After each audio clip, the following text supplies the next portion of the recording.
नमस्कार दोस्तों, जय भोलेनाथ। स्वागत है आप सभी का फिर से एक बार हमारे इस YouTube चैनल पर। दोस्तों, आज मिथुन राशि के महाराशिफल के बारे में बात करेंगे, यानी कि आने वाला समय मिथुन राशि वालों के लिए कैसा रहेगा।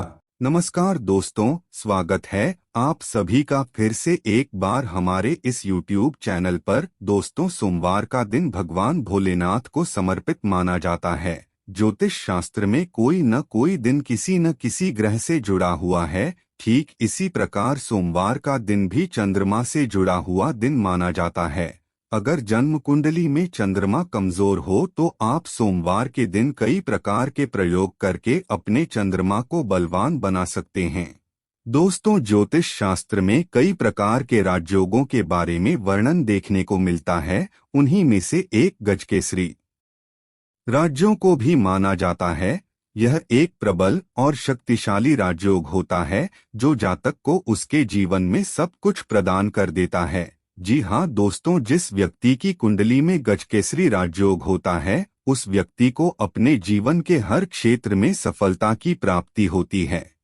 जहाँ भी जाता है मान सम्मान और ऐश्वर्य की प्राप्ति होती है। वह व्यक्ति चाहे कितना भी गरीब परिवार में क्यों न जन्मा हो, वह व्यक्ति एक न एक दिन अपने कर्म के बदौलत एक ऐसे मुकाम पर पहुँच जाता है जिसके सपने कई लोग देखा करते हैं। दोस्तों, जब किसी की जन्म कुंडली में गजकेसरी राज्यों का निर्माण होता है तो ठीक इसी प्रकार रिजल्ट देखने को मिलता है। आपको बता दें, गजकेसरी नामक राजयोग का निर्माण चंद्रमा और गुरु इन दोनों ग्रहों की युति से बनता है। जब कुंडली के किसी भी भाव में यह दोनों ग्रह आपस में युति बनाते हैं तो गजकेसरी योग का निर्माण होता है। दोस्तों, गजकेसरी योग का प्रभाव तब और ज्यादा बढ़ जाता है जब यह राजयोग केंद्र या फिर त्रिकोण में बनता है। हालांकि यह एक दुर्लभ राजयोग माना जाता है जो किसी किसी की कुंडली में पाया जाता है। लेकिन दोस्तों, अगर आपकी जन्म कुंडली में यह राजयोग मौजूद नहीं है तो आपको निराश होने की जरूरत नहीं है। आप कुछ उपाय करके इस राजयोग को अपने जीवन में जागृत कर सकते हैं। आज के इस वीडियो में हम आप लोगों को एक ऐसे ही शानदार और सरल प्रयोग के बारे में बताने जा रहे हैं जिसे करते ही आपको अपने जीवन में गजकेसरी के समान लाभ की प्राप्ति होगी। वैसे तो इस प्रयोग को आप किसी अच्छे अवसर पर भी कर सकते हैं, लेकिन सोमवार के दिन भी आप इस प्रयोग को कर सकते हैं। तो ऐसे में दोस्तों, सोमवार के दिन आपको ज्यादा कुछ नहीं करना है, बस चंद्रमा और गुरुदेव बृहस्पति इन दोनों ग्रहों से जुड़ी हुई चीजों को आपस में कनेक्ट करना है। अगर आप ऐसा करेंगे तो आपके लिए गजकेसरी नामक राजयोग जागृत हो जाएगा और आपको अपने जीवन में कई प्रकार से श्रेष्ठ लाभ प्रदान करेगा। यानी कि आज के इस वीडियो में हम आप लोगों को दो ऐसी चीजों के बारे में बताने जा रहे हैं जिन्हें आपको आपस में कनेक्ट करना है। दोस्तों, एक वस्तु चंद्रमा से जुड़ी हुई है तो वहीं दूसरी वस्तु गुरुदेव बृहस्पति से जुड़ी हुई है। जब आप इन दोनों को आपस में कनेक्ट करेंगे तब आपके लिए गजकेसरी नामक राजयोग का निर्माण हो जाएगा। तो चलिए जानते हैं वह कौन कौन सी चीजें और किस प्रकार से उन दोनों को आपस में कनेक्ट करना है। लेकिन उससे पहले अगर आप चैनल पर पहली बार आए हैं तो चैनल को सब्सक्राइब अवश्य कर लीजिए, जिससे आपको समय समय पर इसी प्रकार की महत्वपूर्ण जानकारी प्राप्त होती रहे। तो दोस्तों, यह जो दो वस्तु आपको आपस में कनेक्ट करना है यह आपकी रसोई में ही मौजूद है, जिसका इस्तेमाल आप रोजाना करते हैं। एक तो हुआ आपकी हल्दी। हल्दी को गुरुदेव बृहस्पति से संबंधित वस्तु कहा जाता है। दोस्तों, हल्दी न सिर्फ स्वास्थ्य के लिए लाभदायक होता है बल्कि यह ज्योतिष शास्त्र के मुताबिक गुरुदेव बृहस्पति को प्रसन्न करने के लिए एक बहुत ही सरल और आसान वस्तु माना जाता है। आप हल्दी के माध्यम से गुरुदेव बृहस्पति को बड़ी आसानी के साथ प्रसन्न कर सकते हैं।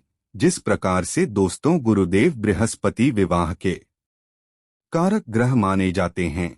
जैसे अगर आपका विवाह नहीं हो रहा है तो आप रोजाना नहाने के पानी में एक चुटकी हल्दी डाल दीजिए और नहाना प्रारंभ करिए। 1 महीने तक अगर आप इस प्रयोग को करते हैं तो इससे आपके लिए विवाह का योग बनता है और आपके लिए शादी के नए रिश्ते आते हैं।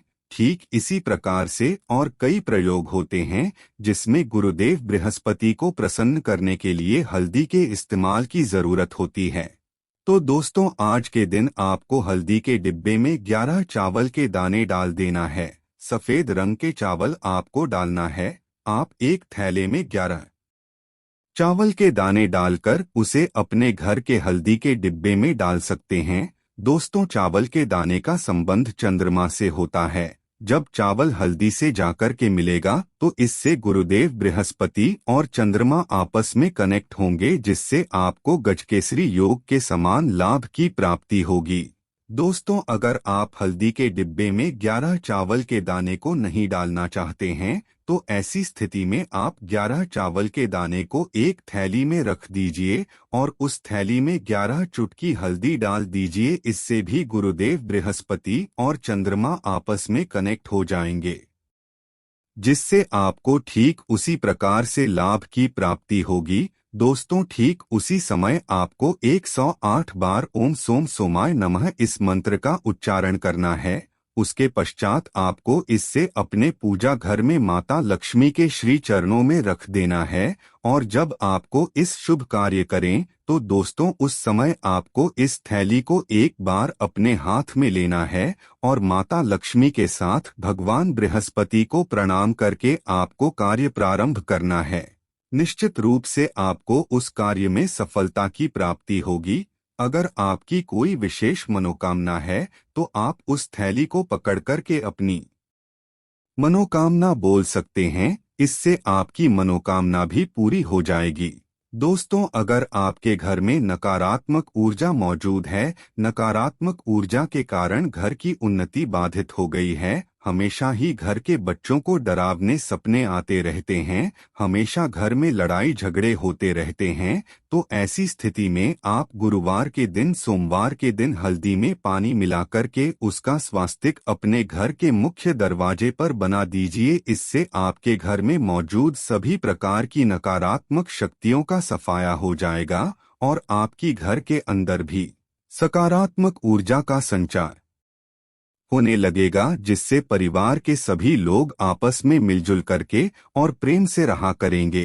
तो मित्रों, आज के लिए बस इतना ही। फिर मुलाकात होगी एक नए और ताजा एपिसोड में। तब तक के लिए नमस्कार।